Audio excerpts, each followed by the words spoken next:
Pemirsa, pengungsi Lewatobi terpaksa dievakuasi ke Flores Timur akibat abu vulkanik menghujani wilayah Kabupaten Sika.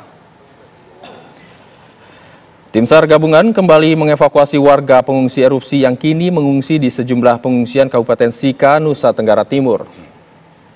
Evakuasi pengungsi ini dilakukan akibat hujan abu vulkanik dalam sepekan. Pertimbangan kesehatan pengungsi jadi pertimbangan evakuasi. Hingga saat ini, jumlah pengungsi terus bertambah menjadi 11.444 jiwa.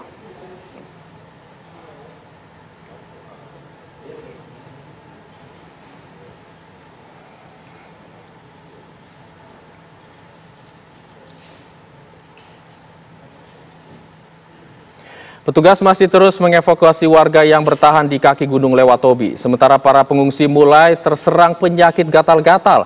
Bagaimana informasi terkini dari erupsi Gunung Lewatobi Laki-Laki Flores, NTT? Kita tanyakan langsung kepada reporter TV One Yohanes Leonardo. Selamat pagi Yohanes, apakah aktivitas vulkanik Gunung Lewatobi masih terjadi hingga pagi ini? Ya, Ijul, memang hingga pagi hari ini aktivitas erupsi Gunung Api Lewatobi Laki-Laki di Flores Timur di NTT ini memang masih terjadi.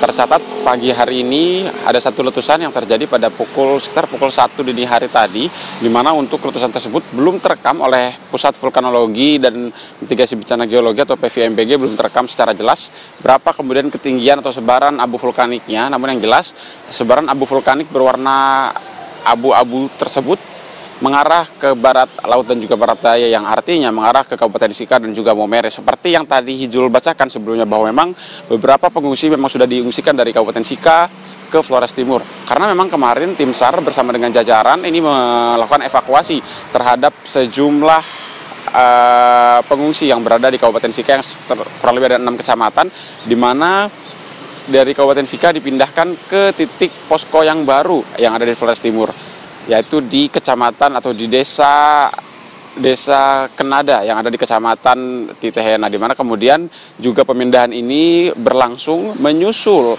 asesmen ataupun juga penilaian dari pihak pemerintah bahwa abu vulkanik terus-menerus terus menghujani cukup tebal di kawasan Kabupaten Sika. Bahkan kemarin juga kami sempat mengalami sendiri bahwa hujan kerikil sempat terjadi hingga siang hari. Kemudian juga untuk pemindahan tersebut juga kemarin BPBD juga sudah mencatat adanya perkembangan jumlah pengungsi yang ada di posko pengungsian. Dari seluruh posko pengungsian yang tersebar di Sika maupun juga di Flores Timur hingga ke Pulau Adonara, tercatat semua sudah mencapai angka sekitar 12.200 pengungsi. Ini jumlahnya signifikan peningkatannya karena memang dari beberapa hari terakhir terus-menerus bertambah menyusul aktivitas dinamika dari Gunung Api Lewatobi Laki-Laki yang terus-menerus terjadi erupsi begitu, Hijul. Dan memang untuk di sekitaran Gunung Lewatobi Laki-Laki kurang lebih di radius 15-20 km memang menjadi jarak yang cukup aman, terutama untuk 50 km ke arah Flores Timur, karena untuk asapnya atau abu vulkaniknya sendiri memang tidak mengarah ke arah timur melainkan ke arah barat dan barat daya juga barat laut. Artinya memang abu vulkanik memang lebih mengarah ke kota Maumere ketimbang ke Larantuka, sehingga Larantuka yang berada di Flores Timur ini lebih menjadi opsi bagi pemerintah untuk mengevakuasi warga. Terlebih juga masih ada beberapa warga kemarin yang sempat beberapa kali pulang pergi ke kediamannya, ke desa-desanya masing-masing untuk mengecek dan juga memberikan pakan ternak mereka yang ditinggalkan di kediamannya masing-masing. Karena juga untuk proses evakuasi ini kemarin juga dikatakan oleh pihak pemerintah bahwa memang untuk aktivitas warga ke beberapa rumahnya tersebut memang diperbolehkan, namun dengan catatan erupsi Gunung Api Lewatobi Laki-Laki, namun disesuaikan dengan aktivitas erupsi Lewatobi Laki-Laki, karena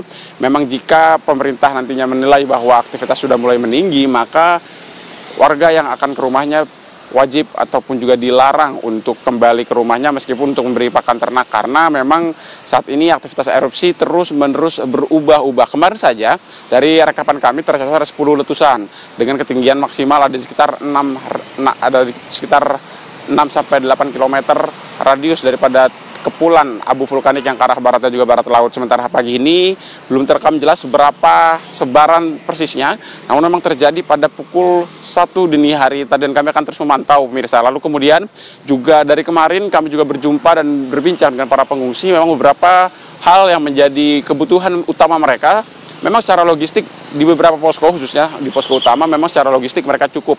Namun di beberapa titik juga mereka mengeluhkan adanya beberapa permasalahan seperti pasokan air hingga juga pasokan listrik yang dinilai agak sedikit kurang. Karena memang dari pantauan kami di beberapa titik posko di Kabupaten Flores Timur kemarin, memang pasokan listrik cukup terbatas karena gelap. Di beberapa tenda itu begitu gelap karena kurangnya penerangan. Lalu kemudian juga pasokan air juga warga beberapa perlu mengantri, dan untuk mengaksesnya ini agak sedikit sulit, baik akses air untuk diminum maupun juga akses air untuk digunakan kegiatan konvensional sehari-hari seperti mandi, mencuci piring, dan lain sebagainya. Namun juga masyarakat juga menitipkan harapan kepada pemerintah untuk ada evaluasi terkait pasokan air maupun juga pasokan listrik, hingga juga beberapa posko yang masih tidur ataupun juga masih berada di luar tenda lantaran kekurangan tenda. Kemarin juga di posko Desa Bokang ada sejumlah pengungsi yang masih tidur di sekitaran luar gereja karena terbatasnya tenda serta tidak ada lagi gedung yang bisa dimanfaatkan di beberapa titik posko yang ada baik di Kabupaten Flores Timur maupun juga di Kabupaten Sika ataupun juga di Pulau Adonara. Sementara demikian, Yujul. Baik, terima kasih. Yohanes Leonardo mengabarkan langsung dari NTT. Jaga kesehatan Anda, selamat pagi.